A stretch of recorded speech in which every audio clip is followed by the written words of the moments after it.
How is everyone doing today? It is Tuesday, and I am, roll this window up. Yeah, it's better. I hope I have not made it dark in here, but the sun is just beating on my legs. We were supposed to have 75 degrees today, and it's already at 77, and it's only 2 o'clock. I'm not complaining. Anyway, today I wanted to come in and talk about some, I think this will be probably my last installment for the retirement, at least for now. There are several things that I wanted to cover, but I'm going to kind of jump around. One of them was managing your tax bracket in retirement. I found this article very, very interesting. It says, I'm going to kind of paraphrase some of this stuff. When we are planning for retirement, sometimes we make the mistake of thinking that what we see in our retirement accounts is actually what we will have to spend, not remembering or thinking about the taxes that we can end up having to pay on certain withdrawals, like our traditional 401k and our IRAs. Because, you know, most people use the 401k at before tax savings. So of course when you pull that money out, you're taxed on it. So if you are saving for your retirement in your 401k, please remember that that money is before the government gets their share of it, basically. Some things to keep in mind. It is not what we earn that counts, but how much we get to keep after tax. So to effectively manage everything, it says you want to build a suite of taxable and untaxable income sources, and ideally it's best if we start 10 years before we plan to retire. If you're lucky, you're in that category now, or was already thinking about this when you were in your 20s, and so you're way ahead of the game. If you're not, you know, some of us, like myself, I guess thought we'd be young forever, so we didn't plan for all of this. I think I was in my early 40s when I started thinking about what am I going to do when I retire. When I started my working for the company I work for now, we had a pension, and then things happened, and this is my third go round with this company. So when they first let us go, we got our money, our retirement money, and not used wisely for myself. I end up owing taxes on it. I end up where I had to start all over, and because I stayed with this company when they were still offering pensions, the way they figured it out, you'd constantly be owing them, which of course, in case you did not know this, and it's public knowledge that somewhere in between all that, there was a lawsuit filed against the way they were calculating that, but that's besides the point now. Anyway, so back to managing your tax bracket. You want to keep your ordinary income, which is taxed at a higher rate, at the highest rate, in the lowest possible tax bracket. Keeping in mind the biggest benefit comes to those who can remain in the 15% bracket. So, for 2015, The 15% bracket tops out at $74,900 for joint filers, and for single at $37,450. The next bracket is 25%. So bumping up to another top tax bracket costs you 10% more in your next taxable dollars. And you can read all about this in the IRS tax bracket on their website, on the IRS website. So what are we going to do if our taxable income is about to push us into a higher tax bracket? The easy answer to all that is to substitute available income sources that are not taxed as ordinary income to help you stay within a lower tax bracket. All that is easier said than done for most of us, but it gives you something to start your research. It gives you something to go out there and try to gather some more information, maybe some questions for your financial advisor, or maybe you've got a really smart hubby that can explain all that. So there are 6 non-taxable income sources to consider before you retire. They call this being tax smart.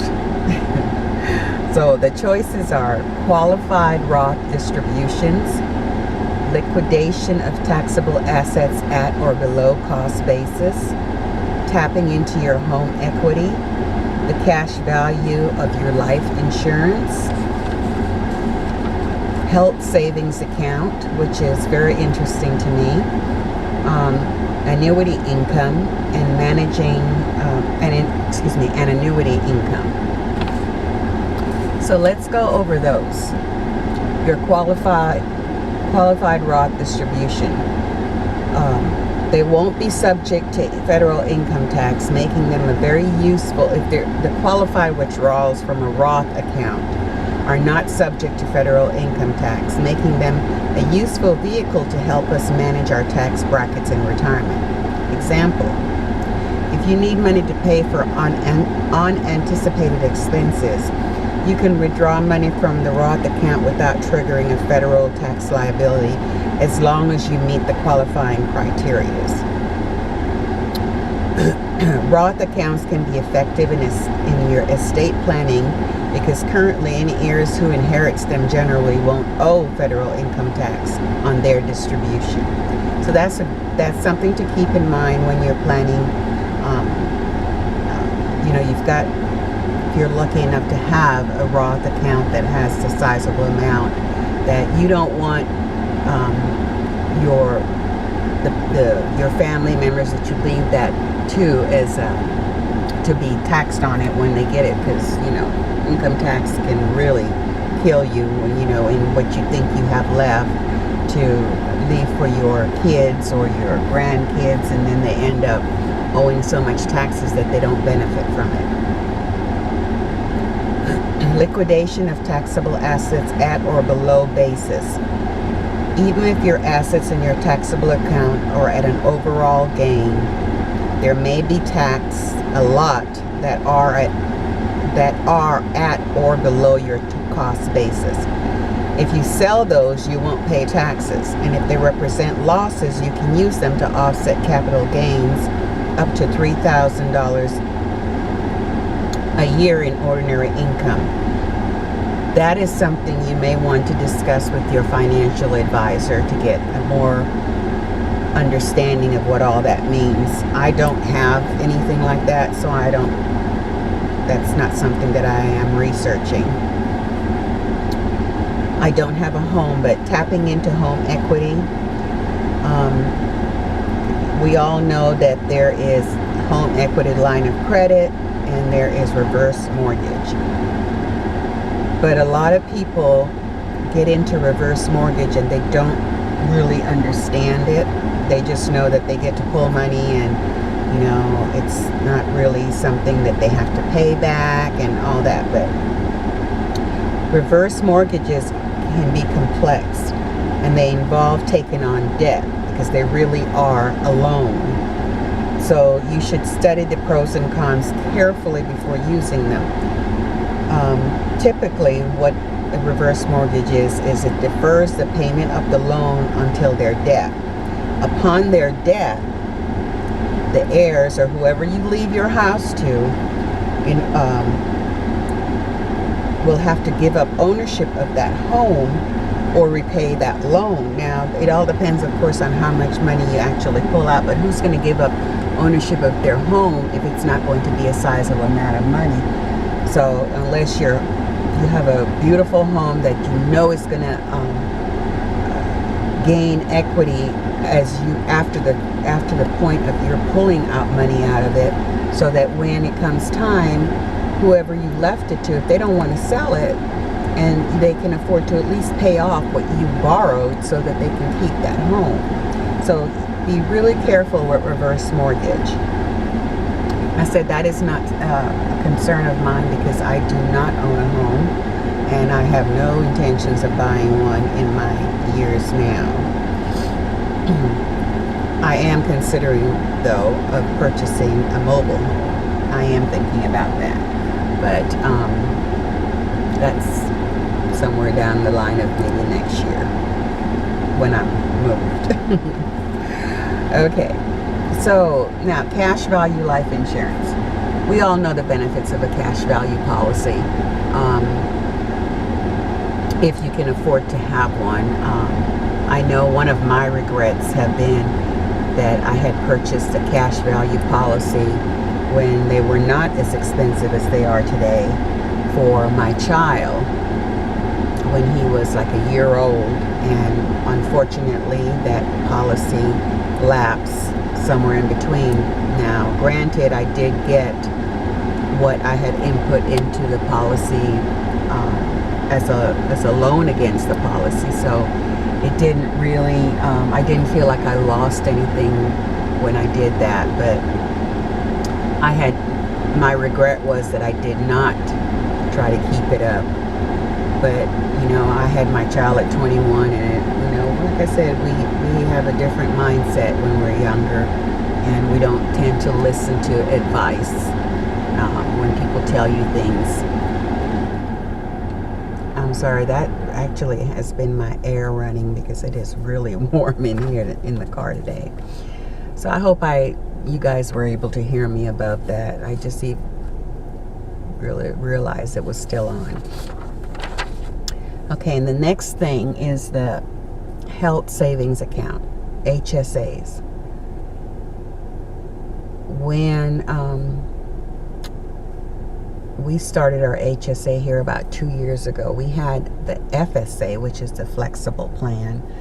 And with the flexible plan, you had to use the money you input within that year. You had until March the following year to turn in all your expenses against whatever amount of money you saved.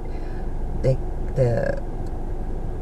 thing about that is, with the flexible plan, if you didn't use all your money, you lost that money. But with the HSA, it just keeps rolling, so you never lose it. You don't have to have, if you put money in 2014 and you didn't use it all, and a bill comes up that you did in 2014, but you've already used all your money you put in for 2014, but now you're in 2015 and you have money, you can still use that money from 2015 to pay that old bill from 2014, which is wonderful for me. What I did not know is that this card was going to stay with me as long as I keep money on it. So if you have, like for me, I'm going to use myself as an example. I know that by the ending of this year, I am not going to have employment where I am today. So if I have already scheduled to come out of my paycheck $10 every pay period, but now that I know, hindsight as they say, now that I know that we're not going to be here continually, right? So what I plan to do now is when I get extra money, I'm going to make a deposit to this card. So when I leave, whatever I have left from my payroll deposits and what I input on my own is going to help me until I find another job to help me pay for whatever medical expenses that come up. And I think that is a really good thing to have. So that's another way to help in your retirement. You can put money onto that card that can only be used for medical reasons. So you don't have to worry about spending it. After it's deposited, you can't use it to buy groceries or any of that stuff. So it's a great way to make sure that the highest expense besides your rent when you are retired and food, which you can always live cheaply on food, but medical expenses can really put you in the poorhouse, whether or not you're retired or still working. So I think that's a great thing. Annuity income. It consists of both taxable income and non-taxable return of principal. The amount of taxable income generated depends on your life expectancy. For those who purchase an immediate income annuity at a relatively late age, the cash flow may be mostly non-taxable return of principal.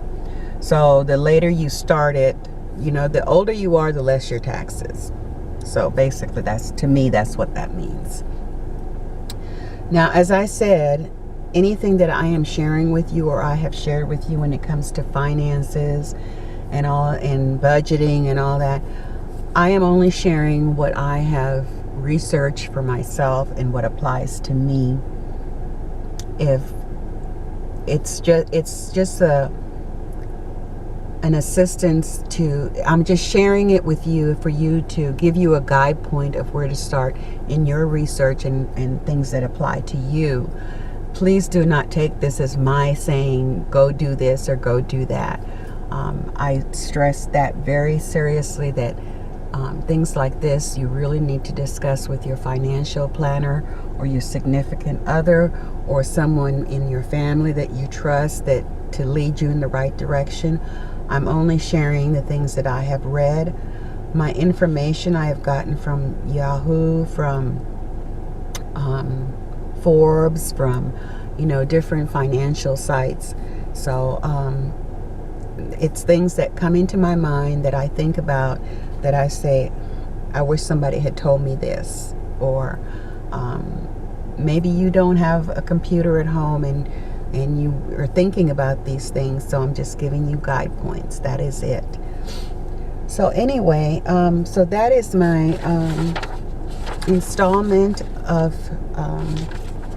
second installment of my financial retirement planning sessions. For lack of a better word, I am just really, really, really, really wanting to get myself into a place that I'm comfortable, that when I leave corporate America, if I'm struggling, it won't be so much because I didn't know, or I didn't research, or I didn't do, or I didn't plan. There's no guarantees in life. There just isn't. And no matter how much planning we do, it does not necessarily mean that everything is going to turn out okay. But I am such a great believer that God is looking out for me. He has me wrapped in his arms, and that whatever hardship or whatever struggles I go through, I know that I'm going to come out okay on the other side. So I tend to put things off because of the unknown. But you can't live life like that, right? You cannot keep living life like you're scared to move. You're scared to make choices, because then you get trapped in just not doing anything. Years ago when I was looking for a job, I never imagined that I would end up in the company I'm in now, but I did. And so nobody would have told me I would have been here 26 years either. But, and like I said in my last video on this subject of planning, there are things that if I had the opportunity to make different choices, I would have. And I think that goes for all of us, you know, but we can't change what has already happened. We can only learn from it. So what I have learned is that I need to take control of my life and do what is best for me, and know that all my decisions will not rest with everyone in a positive way. Everyone is not going to be in agreement with my choices, but they're my choices to make. So that is how I live my life now. You know, I make the choices that are good for me, and I think about them before I make them, and I don't jump without checking and checking again. So that is it for me today, guys. I may have a few other things I wanted to share with you, but I need to put them in some kind of order. I hope that this was not too much going back and forth for you, and I hope you enjoyed my sharing with you. I appreciate your taking time out of your busy schedules to view my videos, and I love y'all, and thank y'all for viewing my videos, and I will talk to you in my next one. Love y'all. Bye.